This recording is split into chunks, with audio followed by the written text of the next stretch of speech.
اصحاب کہف اور سائنسی تحقیق۔ ہائبرنیشن ایک ایسا عمل ہے جس کے ذریعے دنیا کے تقریباً 2000 مختلف جاندار موسم کی سختیوں، خوراک کی کمی اور موت کے خوف سے بچنے کے لیے لمبی تان کر سو جاتے ہیں۔ ان کے خلیوں میں موجود جین اس طرح خوف و خطرات سے آگاہ ہو جاتے ہیں اور ان پر ایک بہت لمبی نیند تان دیتی ہے جسے ہائبرنیشن کہتے ہیں۔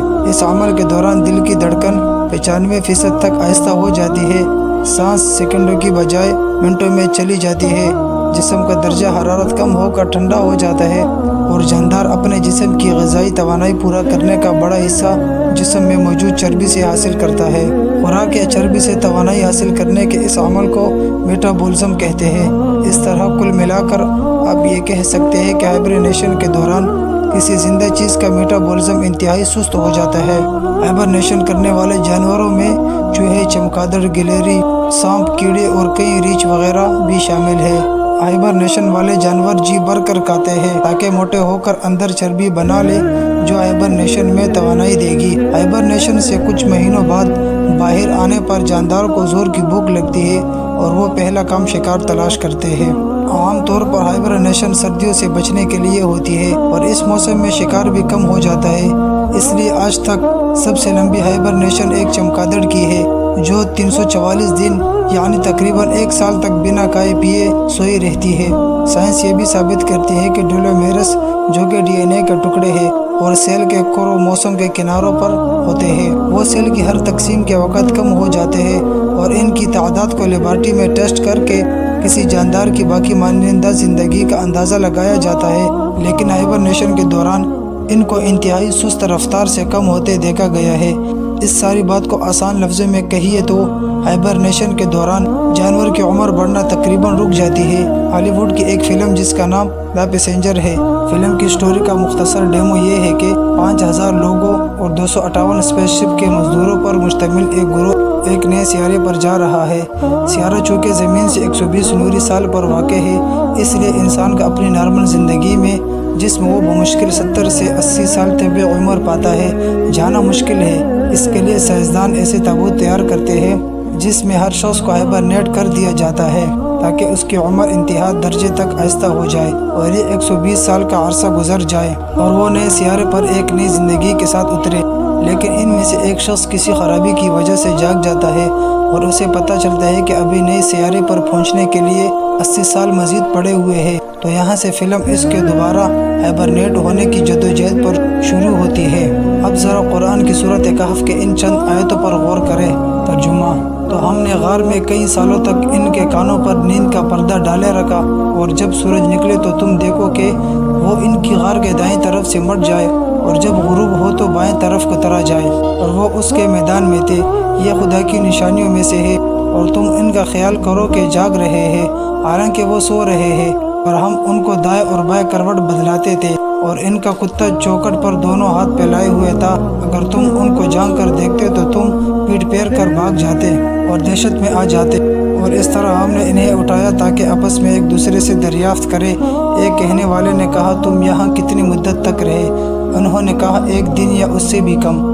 انہوں نے کہا، جتنی مدت تم رہے ہو تمہارا پروردگار ہی اس کو خوب جانتا ہے، تو اپنے میں سے کسی کو یہ روپیہ دے کر شہر بھیجو، وہ دیکھے نفیس توانائی سے بھرپور کانا کون سا ہے تو اس میں سے کانا لے آئے اور آہستہ آہستہ آئے جائے اور تمہارا حال کسی کو نہ بتائے۔ سائنس یہ کہتی ہے کہ ہائبرنیشن کے دوران کئی جانداروں کے جسم کے کئی حصے کام کرنا بند کر دیتے ہیں، چاہے باہر کا درجہ حرارت جیسا بھی ہو۔ دنیا کی زیادہ تر غاروں کا درجہ حرارت سارا سال مستقل رہتا ہے۔ اصحاب کہف کا پہلا قدم غار تھا، اس کے بعد سو جانا۔ قرآن کا یہ کہنا کہ ان کے کانوں پر نیند کا پردہ ڈال دیا، دراصل ہمارے اندرونی کان کے حصے کی طرف اشارہ ہو سکتا ہے جو ایک غیر معمولی آواز پر چونک کر دماغ کو سگنل بھیجتا ہے اور دماغ ہمیں جگا دیتا ہے۔ لیکن اصحاب کہف کے معاملے میں وہ حصہ مکمل رک چکا تھا۔ اگر سورج کی روشنی غار میں پڑتی تو غار کا درجہ حرارت بڑھتا جو اصحاب کہف کو جگا سکتا تھا۔ دوسرا، سورج کی تیز شعاعیں جلد پر پڑنے سے جسم میں فری ریڈیکل بڑھتے ہیں جو انسان کی عمر بڑھانا شروع کر دیتی ہے۔ لیکن قرآن کا یہ کہنا کہ طلوع و غروب کے وقت سورج کے غار کے سامنے نہ ہونا کہانی کو بڑے دلچسپ مرحلے میں لے جا رہا ہے، یعنی غار سارا عرصہ ٹھنڈی رہی۔ سائنس مانتی ہے کہ سویا ہوا شخص اگر زیادہ دیر تک کروٹ نہ بدلے تو خون کا بہاؤ رکنے اور پریشر کی وجہ سے جسم پر بڑے بڑے زخموں کی بیماری کا نشان ہو سکتا ہے، جسے پریشر السر کہتے ہیں۔ لیکن قرآن کہتا ہے کہ اصحاب کہف کی کروٹ باقاعدہ بدلائی جاتی رہی، چنانچہ وہ اس بیماری سے محفوظ رہے۔ سائنس کہتی ہے کہ اگر آنکھیں زیادہ دیر تک بند رہی تو آنکھوں کے نیور آپٹک کو نقصان پہنچا کر اندھا کر سکتی ہے۔ اگر زیادہ دیر تک مستقل کھلی رہے تو کورنیا کو نقصان پہنچائے گی، یعنی زیادہ دیر تک آنکھیں کھلی رکھنے یا بند کرنے سے نقصان ہے۔ کوما کے اکثر مریض اگر لوٹ آئے تو آنکھوں کی بیماری کا شکار ہو چکے ہوتے ہیں۔ اب ظاہر سی بات ہے کہ اتنا لمبا عرصہ سونے کے لیے آنکھوں کا باقاعدہ وقفے سے جھپکتے رہنا ضروری ہے تاکہ نظر ضائع ہونے سے بچ جائے۔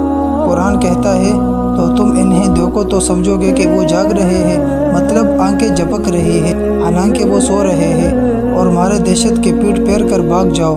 ظاہر ہے کہ آپ کسی کو ایسے سوئے دیکھیں گے جو آواز بھی نہ سن رہا ہو اور آنکھیں جھپکا رہا ہو تو آپ بھی بھاگیں گے۔ سائنس کہتی ہے کہ ہائبرنیشن میں ایک جاندار اپنے جسم کی انرجی کا بڑا حصہ استعمال کر لیتا ہے اور باہر آتے ساتھ ہی وہ شکار شروع کر دیتا ہے۔ قرآن کہتے ہیں کہ جیسے ہی وہ اٹھے ایک نے کہا بازار سے بہترین کانا لے کر آؤ۔ ان سب نکات سے یہی ثابت ہوتا ہے کہ اصحاب کہف ہیومن ہائبرنیشن کی وہ ٹیکنالوجی حاصل کر چکے تھے جو فلم میں دکھائی گئی ہے۔ اب یہ کیسے ممکن ہوا؟ کیا انہوں نے کوئی پھل یا جڑی بوٹی کھائی یا کسی ایسے جانور سے کوئی چیز ان کے جسم میں منتقل ہوئی جو غار میں ہائبرنیٹ کر رہا تھا؟ اللہ بہتر جانتا ہے۔ اگر 300 شمسی سال کو گوگل میں لکھ کر قمری سال میں تبدیل کرے تو 309 سال بنتے ہیں۔ قرآن کہتا ہے اور اصحاب کہف اپنے غار میں 309 سال رہے۔ کیا حکمت ہے میرے رب کی! یہ چند نوجوان تھے، باقی پوری سلطنت گمراہ اور بادشاہ ظالم تھا جو انہیں پتھر مار مار کر مارنا چاہتے تھے، تو اس نے ان کے لیے راہ نکالی اور ہمارے لیے اللہ تعالیٰ نے اس میں ایک بہترین سبق چھوڑ دیا۔ ترکی کے شہر ترسس میں ایک غار موجود ہے جسے اصحاب کہف کی غار مانا جاتا ہے۔ اصحاب کہف کا واقعہ عیسائی مذہبی کتابوں اور رومی تاریخ میں بھی دا 7 سلیپرز کے نام سے موجود ہے، لیکن جو قرآن نے بالکل سائنس کے موافق بیان کیا، ایسا بیان کسی کتاب میں نہیں ملتا۔